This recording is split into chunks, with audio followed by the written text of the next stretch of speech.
Hello, and welcome to 7 Tips in 7 Days. This is day 7, building a support system. My name is Candace Whitman, and I'm the owner of Wild Moon Counseling. We've made it to day 7, tip 7. Congratulations on sticking through this week of learning, growing, and setting a foundation for long term recovery. You've really shown up for you this week, and you stuck through learning so much about complex trauma and the many ways to start or continue your recovery process. For your final day, we're going to explore tips on building a support system. If you felt like much of what we've talked about this past week applies to you, then you're probably also feeling like building a support system sounds like an exhausting, maybe even impossible task. I get it. Even after years of recovery, feeling understood and accepted as I am is difficult to come by.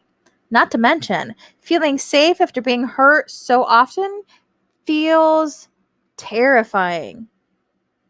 And you may be thinking, why in the world would I want to build a support system when they don't actually support me, but rather just cause me pain? Navigating relationships is hard, especially when you haven't had much experience in healthy relationships. Yet, the process of healing is also difficult without anyone to help you along the way.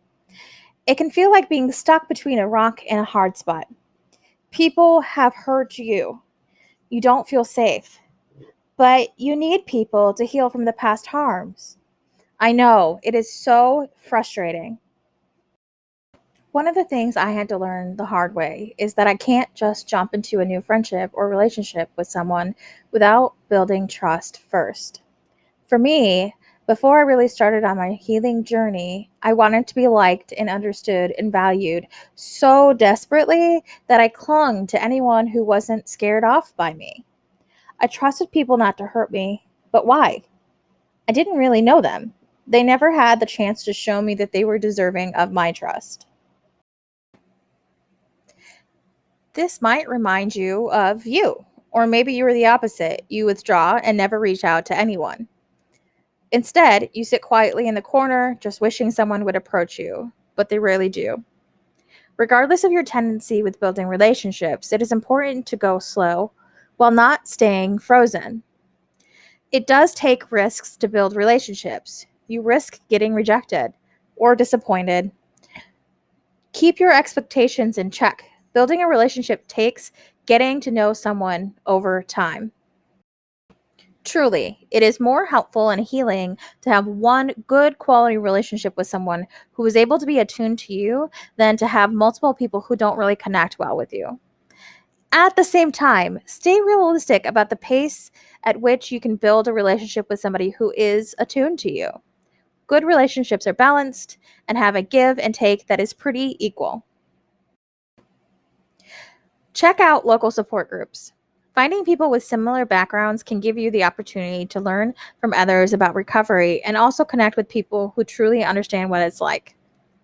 If you don't have any support groups, take a look at online groups. Also, check around at local agencies. They often have lists of available support groups in the community. I recently started a peer support group on Facebook. This is not group counseling, but it is a chance to connect with your peers. It is just getting started, which means right now it's a very small group, which may mean that it feels safer for you. You're welcome to come see if it's a good fit for you. You can search groups on Facebook, Complex Trauma, a peer support group for childhood trauma history, or go to this link, www.facebook.com/groups/complex trauma support. Creating a support network is so important, and it can be especially challenging for those of us with complex or developmental trauma. Communication and connecting can be difficult, and yet also essential to the healing process. It'll be tough, but don't give up.